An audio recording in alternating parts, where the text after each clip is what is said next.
ಅವರು ಪ್ರಸ್ತಾವನೆ ಕೊಟ್ಟಿದ್ದಾರೆ. ಅದಕ್ಕೂ ಕೂಡ ನಾವು ಸಮ್ಮತಿಯನ್ನು ಒಪ್ಪಿಕೊಂಡಿದ್ದೇವೆ. ನ್ಯಾಷನಲ್ ಪ್ರಾಜೆಕ್ಟ್ ಆಗಿ ಘೋಷಣೆ ಮಾಡ್ತೀವಿ ಅಂತ ಕೂಡ ಅವರು ಅಭಿಪ್ರಾಯ ವ್ಯಕ್ತಪಡಿಸಿದ್ದಾರೆ. 90-10 ಫಾರ್ಮುಲಾದಲ್ಲಿ 90% ಕೇಂದ್ರ ಸರ್ಕಾರ ಇನ್ವೆಸ್ಟ್ಮೆಂಟ್ ಮಾಡ್ತೀವಿ ಅಂತ ಹೇಳಿದ್ದಾರೆ. 10% ಬೇರೆ ಬೇರೆ ರಾಜ್ಯದಲ್ಲಿ ಅಂತ ಹೇಳಿದ್ದಾರೆ. ನಮ್ಮ ರಾಜ್ಯಕ್ಕೂ ಕೂಡ ಅದಕ್ಕೆ ಶೇರ್ ಆಫ್ ವಾಟರ್ ಬರೋದು ಕೂಡ ಅವರು ವ್ಯಕ್ತಪಡಿಸಿದ್ದಾರೆ. ಅದನ್ನು ಕೂಡ ನಾವು ಒಪ್ಪಂದಕ್ಕೆ ನಾವು ಬಂದಿದ್ದೇವೆ. ಸೊ ಅದಕ್ಕೆ ನಾನು CR ಪಾಟೀಲ್ ಅವರಿಗೆ ಈ ಸಂದರ್ಭದಲ್ಲಿ ನಾನು ಅಭಿನಂದಿಸಲೇಬೇಕಾದ್ದು ನನ್ನ ಕರ್ತವ್ಯ ಕೂಡ ಇದೆ. ಸೊ ಮಹಾರಾಷ್ಟ್ರ, ನಮ್ಮ ಆಂಧ್ರಪ್ರದೇಶ ಮುಖ್ಯಮಂತ್ರಿಗಳು ಮತ್ತು ನಮ್ಮ ತೆಲಂಗಾಣ ಮುಖ್ಯಮಂತ್ರಿಗಳು ಕೂಡ ಅವರು ಬಹಳ ಬಂದು ಸಂತೋಷದಿಂದ ಅವರ ಇರಿಗೇಷನ್ ಮಿನಿಸ್ಟರ್ಸ್ನ ಮತ್ತು ಟೀಮ್ನ ಕರ್ಕೊಂಡು ಬಂದು ಫೈನಾನ್ಸ್ ಮಿನಿಸ್ಟರ್ ಕೂಡ ಬಂದಿದ್ರು. ಅವರೆಲ್ಲ ಬಂದು ಭಾಗವಹಿಸಿ ಅವರು ಕೂಡ ಕೈ ಜೋಡಿಸಿದ್ದಾರೆ. ಸೊ ಆ ತುಂಗಭದ್ರಕ್ಕೆ ಒಂದು ಹೊಸ ರೂಪವನ್ನು ಬರ್ತದೆ. ಅದು ಕೂಡ ಈ ಸಂದರ್ಭದಲ್ಲಿ ನಿಮಗೆಲ್ಲ ತಿಳಿಸಲಿಕ್ಕೆ ನನಗೆ ಬಹಳ ಸಂತೋಷ ಆಗ್ತದೆ.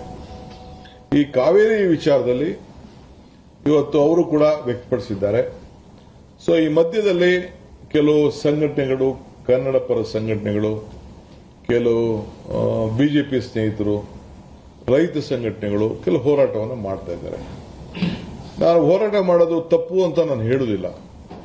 ಬಟ್ ವಾಸ್ತವಾಂಶ ನಮ್ಮ ಸರ್ಕಾರ ಯಾವಾಗ ನಾವು ಸರ್ಕಾರದಲ್ಲಿ ಆಳ್ತಲಿದ್ದೇವೆ ಎಲ್ಲ ಸಂದರ್ಭದಲ್ಲೂ ಕೂಡ ನಮ್ಮ ರಾಜ್ಯದ ಹಿತವನ್ನು ನಾವು ರಕ್ಷಣೆ ಮಾಡಿಕೊಂಡೇ ನಾವು ಬಂದಿದ್ದೇವೆ. ಯಾವ ಕಾರಣಕ್ಕೂ ನಮ್ಮ ರೈತರ ಹಿತವನ್ನ ನಾವು ರಕ್ಷಣೆ ಮಾಡಿ ಯಾವ ಕೂಡ ರೈತರ ಕೈಯನ್ನ ಬಿಟ್ಟಿಲ್ಲ ನಾವು.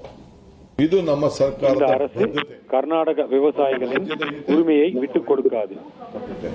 மாநில உரிமை ಕೂಡ விவசாயிகளின் உரிமை இதில் சமரசமே கிடையாது. ನಮ್ಮ ಇದರಲ್ಲಿ ಏನಿದೆ ಅಂತ ಕೂಡ ಎಲ್ಲರೂ ಕೂಡ ಅರಿವಿದೆ. நம் அணைகளில் எவ்வளவு நீர் இருப்பு உள்ளது, நீர் வரத்து உள்ளது என்பது அனைவரும் அறிந்த விஷயமே.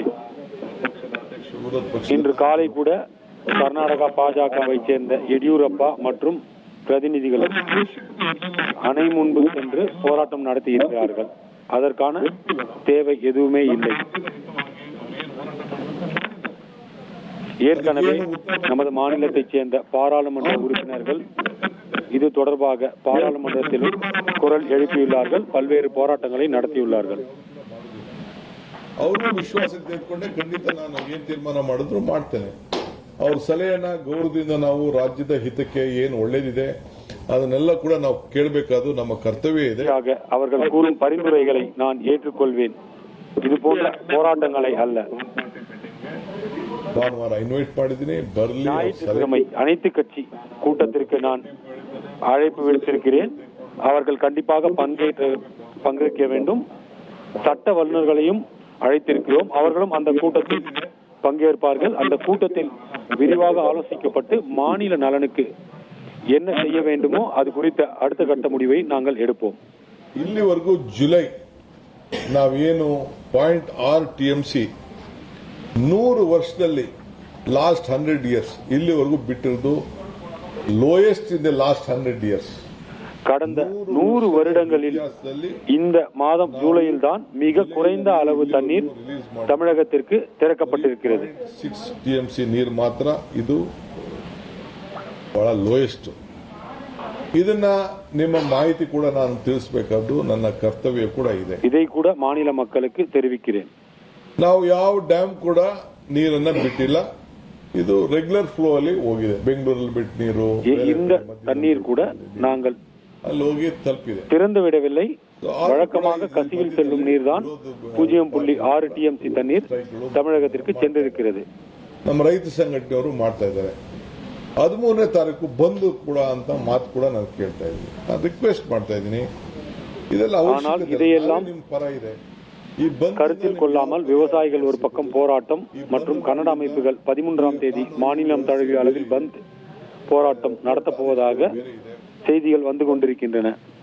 ಮಾಡಿದ್ರೆ இது போன்ற சூழலில் ಯಾವ ರೀತಿ ತೊಂದರೆ ಆಗ್ತದೆ ಕೂಡ போராட்டங்கள் என அனைவரும் இறங்கி ತೀರ್ಮಾನಗಳನ್ನು ಮಾಡಬಾರದು ಅಂತೇಳಿ ನಮ್ಮ செயல்பட்டால் அது மக்கள் நலனை பாதிக்கும். ನಾವೇ ಇದ್ದೇವೆ ಈ ರಾಜ್ಯದ ಹಿತ ರಕ್ಷಣೆ ಮಾಡಲಿಕ್ಕೆ.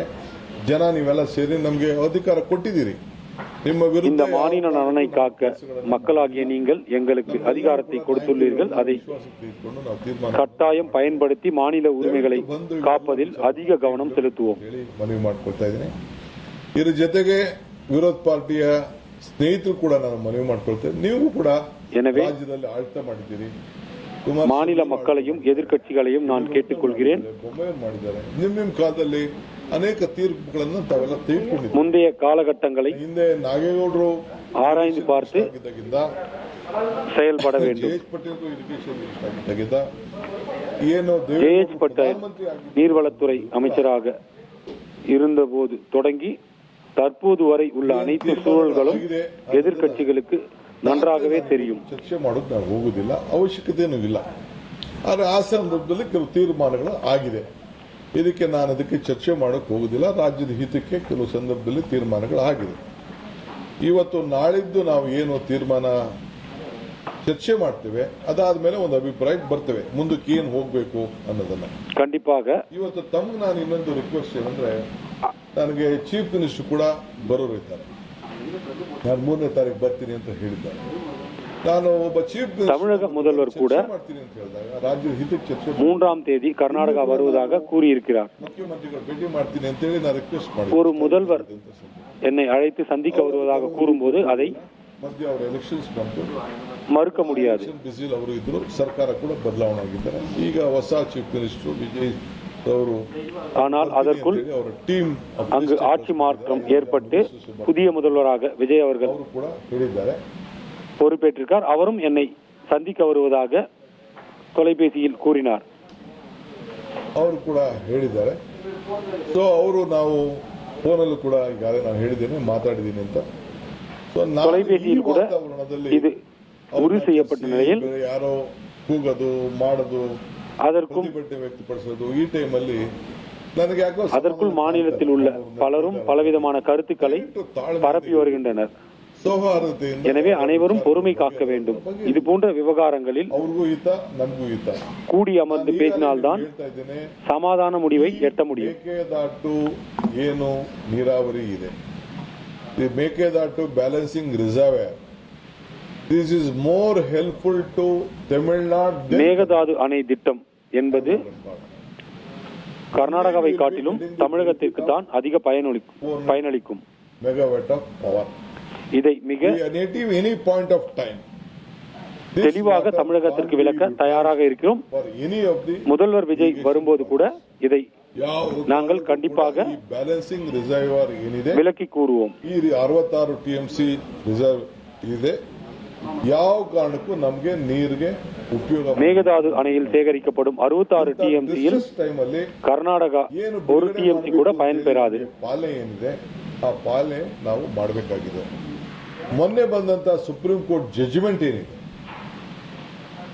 ಆ ಜಡ್ಜ್ಮೆಂಟ್ ಅಲ್ಲೂ ಕೂಡ ಅವ್ರಿಗೆ 177.5 சமீபத்தில் TMCಯನ್ನ ನೀವು ಬಿಡಲೇಬೇಕು ಅಂತ ಹೇಳಿ வந்த உச்சநீதிமன்ற தீர்ப்பில் கூட 177 TMC தண்ணீரை கட்டாயம் தமிழகத்திற்கு திறக்க வேண்டும் என தெளிவாக குறிப்பிடப்பட்டுள்ளது. ನಮ್ಮ ಜಾಗದಲ್ಲಿ ನೀವು ಕಟ್ಕೊಳ್ಳಕ್ಕೆ அது மட்டுமில்லை, ಇದೆ ಅನ್ನೋದು ಕೂಡ ಅವರು ಹೇಳಿದ್ದಾರೆ. இந்த தீர்ப்பில் கர்நாடகாவிற்குள் ಕೆಲವು அணை கட்டிக்கொள்ள எந்த ஆட்சேபனையும் இல்லை என்பது போன்ற ಕೇಂದ್ರ ಸರ್ಕಾರ ಕೂಡ ಅವರು விஷயங்களும் இடம்பெற்றுள்ளது. ಈ ಮಧ್ಯದಲ್ಲಿ ಅವರು ರೆಸಲ್ಯೂಷನ್ ಕೂಡ ಅವರು ಮಾಡಿದ್ದಾರೆ. இது தொடர்பாக மத்திய அரசும் முடிவெடுக்க வேண்டியிருக்கிறது. மத்திய அரசையும் நாங்கள் தொடர்ந்து நாடி வருகிறோம். இனி செல்லும் இடமெல்லாம் செய்தி. தந்தி டிவியின் வாட்ஸ்அப் சேனலை ஃபாலோ பண்ணினா செல்லருக்கும் இடமெல்லாம் செய்தி. இதோ QR கோட் இப்பவே ஸ்கேன் பண்ணுங்க, ஃபாலோ பண்ணுங்க.